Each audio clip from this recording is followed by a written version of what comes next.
Smart, smart, do. We are the children, the children of God. Come, come, come. We change our world. We have what it takes to do it smart and make it smart. Welcome to our Smart Do. Welcome class 6s for today's C.R.E. lesson. Now for today's lesson, we are going to continue from where we stopped yesterday. We are still looking at Christian support for people with special needs, and so far we have looked at Christian support for the people who are physically impaired. Good. Yes. And also we have looked at Christian support for the visually impaired.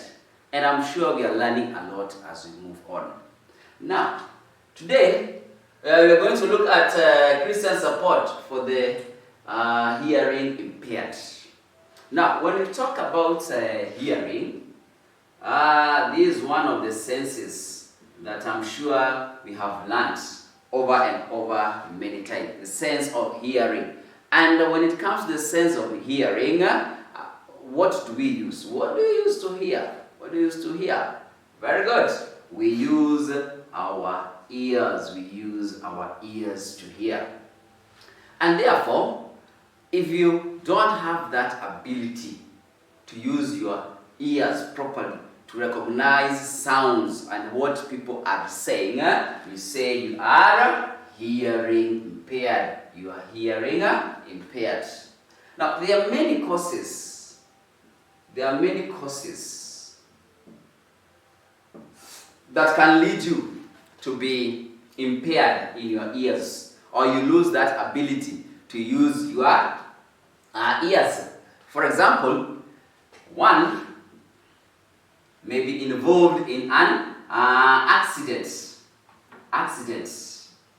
whereby you are injured, you get a severe injury, and you lose your ability to use your ears to hear. Another reason are diseases.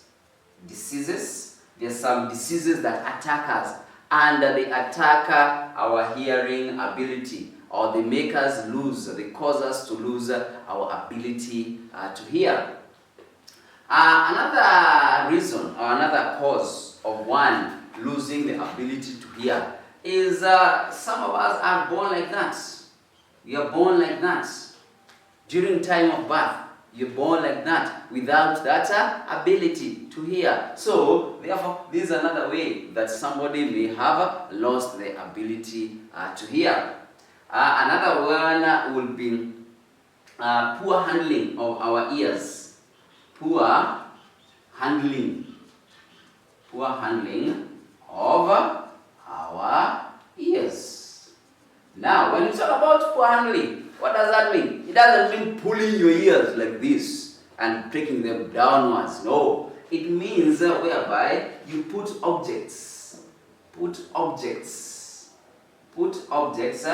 into your ear or ears. You put objects, and these objects may be sharp, like a pin. You put a pin or a pencil, pretending maybe you are trying to scratch it, and then they do what? They puncture what you call the eardrum. And once that one is punctured, you definitely lose your ability to hear. So, therefore, we should be very, very careful when you are handling our ears. Let us not put sharp objects that will cause us a lot of trouble with our ears. Now, in case one happens to lose the ability to hear, there are also chances that that person will also be dumb. That is, they cannot speak.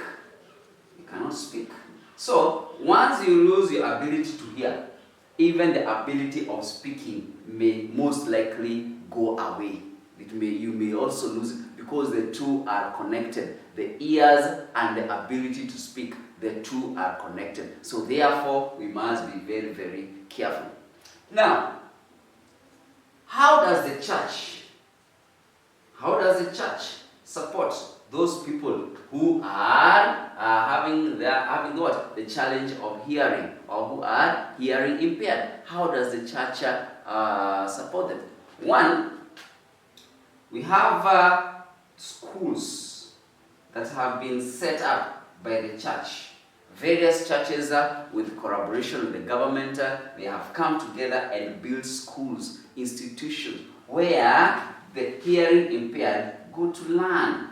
They go to learn so that they can sustain themselves. They can be self-sustenance. They can do things on their own without depending on other people. Now, an example of these schools that we have is what we call Kiambu School. We have Kiambu School for the Deaf. And just as its name states, it is found in the county of Kiambu. Kiambu School for the Deaf. Now, this school is run by the Presbyterian Church of East Africa, the PCEA Church. They are the ones that run this school for the deaf, the Kiambu School for the Deaf. We have another school we refer to as Mumias School for the Deaf. Also, just as its name states, it's found in Mumias, and it is run by the Catholic Church. The Catholic Church, with collaboration and assistance from the government. Then we have another one we call the Kapsabet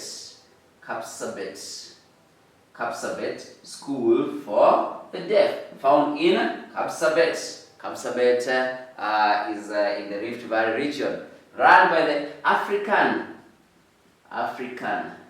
Inland Church. So all these schools have been set up for the benefit of these people who have challenges in hearing. They learn how to do it. Now, in the book of Mark, chapter 7, verse 31 to 35, and also verse 37, we read a story of a man who was brought to Jesus. Now, Jesus was preaching at the shores of Lake Galilee, and a group of men brought a man to Jesus for healing. Now, once they brought this man was deaf and mute. That means he could not hear nor speak. They begged Jesus to heal him because they had faith in him and they had seen him perform many miracles. And Jesus, being merciful and feeling the pity for this man or those people who are sick, he prayed to God.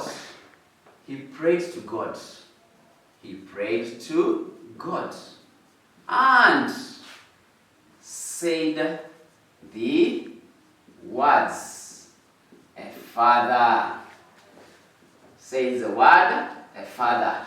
Which mean, these words mean open up. Open up.